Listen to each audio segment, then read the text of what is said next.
I see this comment yesterday. So a man's asking about how much money you should have saved by the age of 20. Really and truly, I'm not expecting anyone to have that much money saved up by the age of 20. So there's no expectations to have any amount of money saved up by the age of 20. Just save up what you can. But by the age of 25, see, the reason why I'm not expecting anyone to have any money saved up really and truly by the age of 20 is because between the age of 18 to 21, you should be studying. Yeah, whether it's to get a skill or a trade or some sort of education degree or whatever. So even if you're studying and you're working part-time and that, how much money are you really going to be earning to then go and save up? So between age 18 to 21, I'm not really expecting anyone to be earning that much money from working part-time anyway. And then from 21 to 24, right, let's say you do get yourself a little job and that, they might put you on some low dead wage, 18, 20 grand a year and that.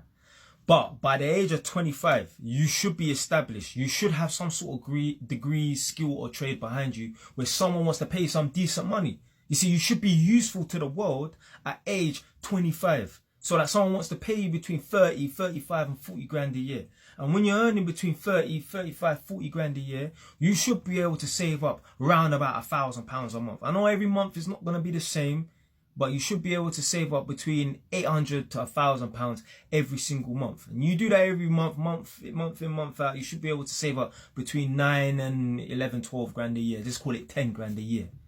So from the age of 25, you should be earning your 30s, your 35s, your 40 grand a year. You should be able to save up roughly around £1,000, which equates to £10,000 a year. And at the age of 30, you should be sitting on 50 grand.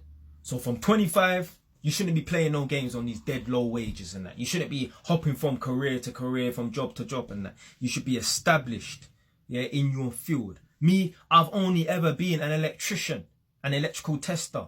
I didn't work at Asda, then Autoglass, then BT, then Sky, then Virgin, then City Fibre, then go do my little fraud, little weed selling on the run from the police. I didn't do none of that. Well, back in the day, but yeah. From when I got an apprenticeship and that, I've always just been an electrician. And it's funny, the man that is just stuck to one career path is the man that's further ahead than most people. And the people them that are jumping around, bouncing from Autoglass to Sky to Virgin Media to BT, Openreach, and they're the ones that's, you get me, just living paycheck to paycheck. So at the age of 20, I ain't got no expectations for anyone. Just save as much as you can. Yeah, live a little in it. Yeah, there's no point trying to, you're on some dead wage, earning peanuts and that, and then saving £50 and then you're not able to go out and enjoy yourself and that. Just enjoy your little money that you're getting from your part-time job. Save a little bit, yeah, just to get in a good mindset and good practice of saving money and that. But I ain't got no expectations for anyone to be saving any money like that at the age of 20. When I was 19, I bought my R125 bike. So I spent 1,700 on that and I had a little change left over and that. So let's say by the age of 19, almost 20 years old, I had like 2 grand saved. But then I ended up spending the money on a bike. So when I was 21 years, I didn't have that much money saved. But as soon as I got on my good wage at the age of 21, I think maybe it was the year 2013 or the year 2014. Bam, that's when I started saving money. So, yeah. And even then, when I was an apprentice and I was earning, about, just before I got upgraded and that, I was earning about £1,000 a month. I call it £900 a month. I was even still saving like £200-300 a month anyway. So, but yeah.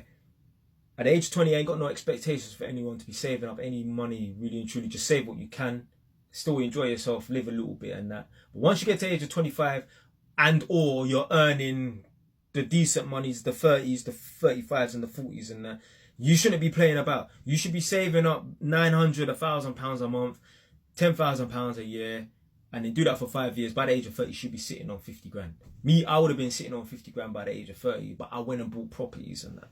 So it's either you have a big stack of money or you have investments, assets. I would still advise everyone, don't be sitting on no big stacks of money.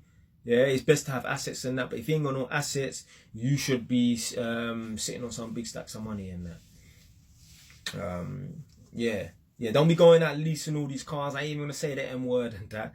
There's some people, they'll be driving these nice flashy cars and that brand new car, and they think, oh, this is my asset and that. Like, yeah, like, fam, it's not an asset, it's a liability, because that car there is doing only but draining your pockets, putting a hole in your wallet. You see, my piece of shit Honda is actually an asset rather than a liability, because if I did not have that car, I couldn't work. Not if I didn't have that car, oh, I'd have to get the bus. No, if I didn't have that car, I couldn't work. You see, today, obviously, I got a little bit of like, I don't know if you see a little paint on me and that. Man was painting my flat and that. I'm going to go back there in a few hours and that.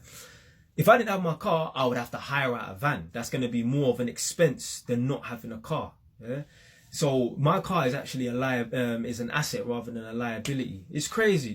You got people out here who will take out a loan to pay off their finance and that, and they're financing depreciating assets. So it's like a double negative. You're taking out a loan, which is a liability, to buy a car, which is also a depreciating asset. That's a double negative. You're better off fucking taking out a loan to buy a property, which is an appreciating asset, which gives you short-term money and long-term money. Long-term money is obviously, it goes up in value, 10 grand a year, for example. And short-term money is every month you get a little bit of rent money, which turns into profit in that. So, but back to the original point, by the age of 20, I ain't got no expectations for anyone. Yeah? Save what you can. But by the age of 25, and if it comes earlier, because like with me, by the age of 21, 22, I was earning 28, 30 grand a year. You should be saving up £1,000 a month. If not, by the age of 25, you should have a decent paying job where you can save up £1,000 a month. Yeah? If you're not able to earn a decent wage, and you have no value to the earth in terms of the workplace. So you need to get yourself educated, get some sort of skill or trade where you have skills that you can bring value to a workplace and that. Yeah, and they'll think twice about firing your ass. Trust me, I would have to do some mad stuff to get fired from my workplace and that, because I bring value to them. Yeah? There's not that much electrical testers around. Plus, I'm very reliable. I don't take days off. Yeah, I went this whole year. It's December, I think the 27th today, the day after Boxing Day. I went this whole year, not one day off work. Not one day off work. Yeah, that's how dedicated I am to the task and that. But yeah, man, that's it for today, man.